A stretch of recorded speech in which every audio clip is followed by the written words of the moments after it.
What's going on, guys? It's Cody from the Damn Fishing Addicts. Wow, it has been a year since we started this crazy journey. I know here recently we haven't uploaded a lot of videos. We kind of switched from fishing to hunting. We kind of started trying to make a channel for the hunting side, and we were going to kind of keep them separate and things like that. And then we just, I don't know, we got so busy with the shop this year.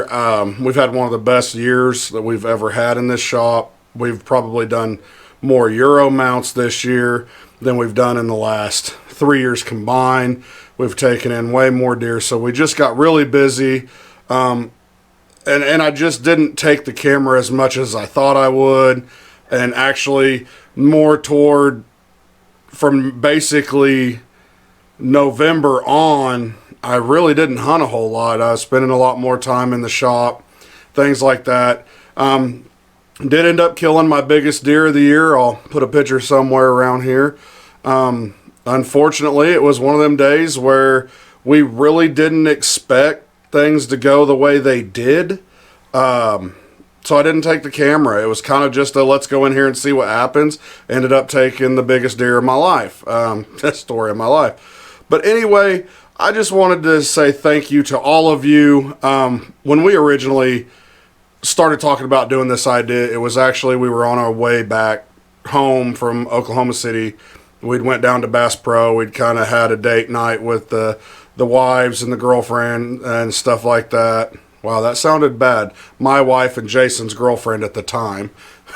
But you know, we were just telling stories to Jason's, the girl he was seeing at the time. We were telling stories and some of the old shenanigans that we got into hunting and stuff. And you know, one thing that always comes up every time we're telling these stories, and it came up at that time, is y'all should really take a camera. You guys should really record this stuff.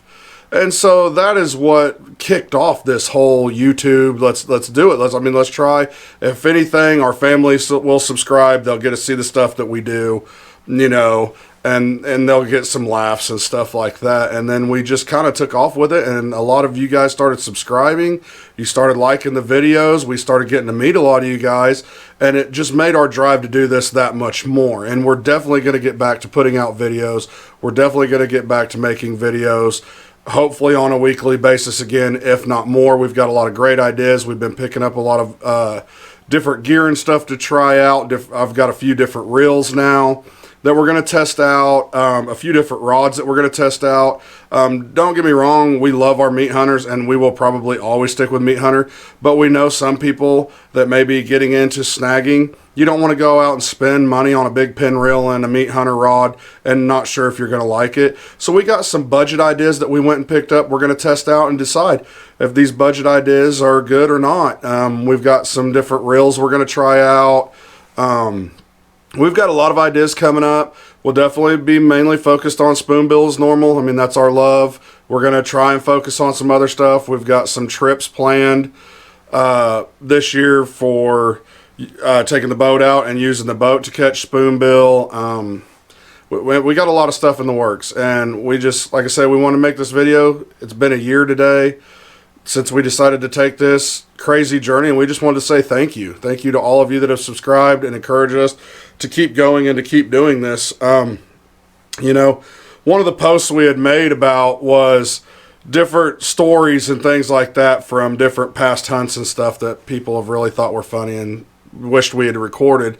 And, you know, we never really got into telling those stories, and I've had a few people ask me, hey, what about these stories, you know, like on your original Facebook post, the Sasquatch and the little Toyota, or the boys acting like hogs on a duck hunt, or the stick fights, or, you know, all these different stories you guys said that you were going to tell in these videos, and we haven't never even heard them. It just turned into a fishing channel.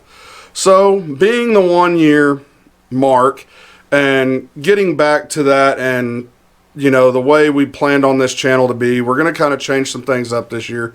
We're definitely going to do the fishing, but we're going to add some more of this stuff and some more vlogging type stuff into it. But a lot of people want to know the Sasquatch and the Toyota story, and it's probably, outside of Jason's rabbit heart attack, it's probably one of our funniest stories ever. And so I guess I'll just tell you the story.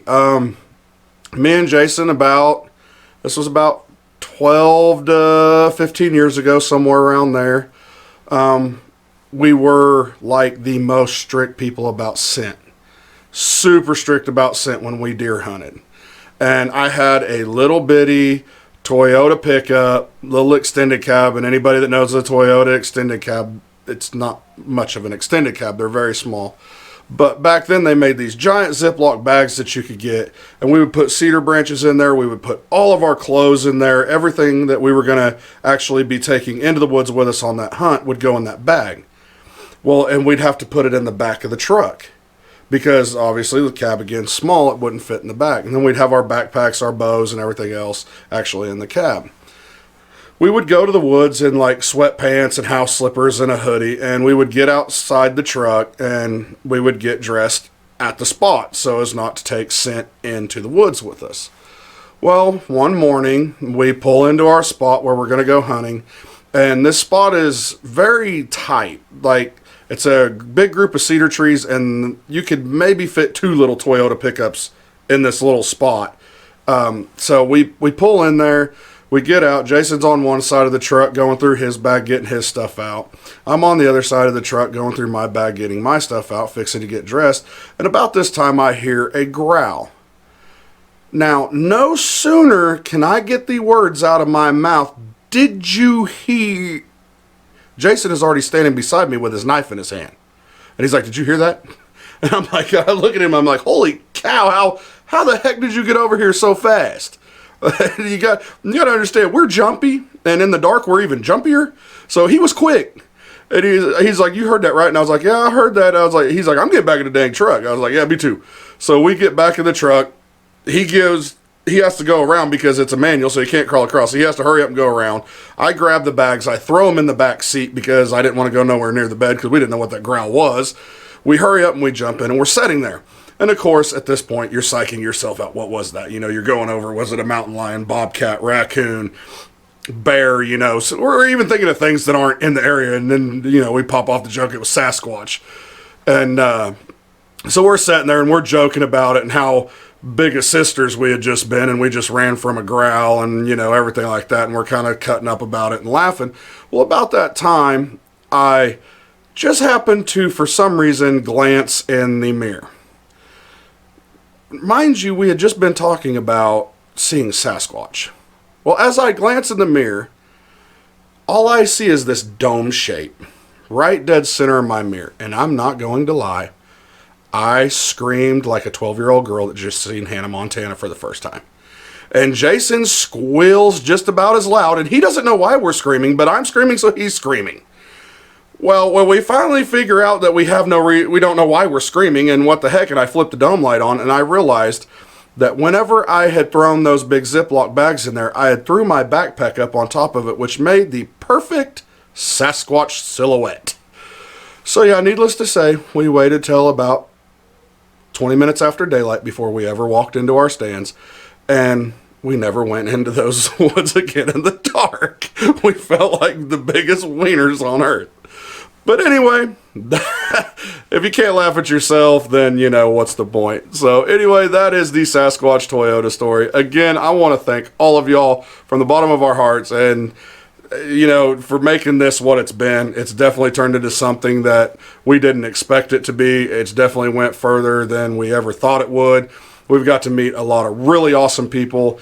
We cannot wait to see y'all again. We cannot wait to fish with y'all again this season. And then, like I said, we're going to get back to making videos. Hopefully we'll be posting every week.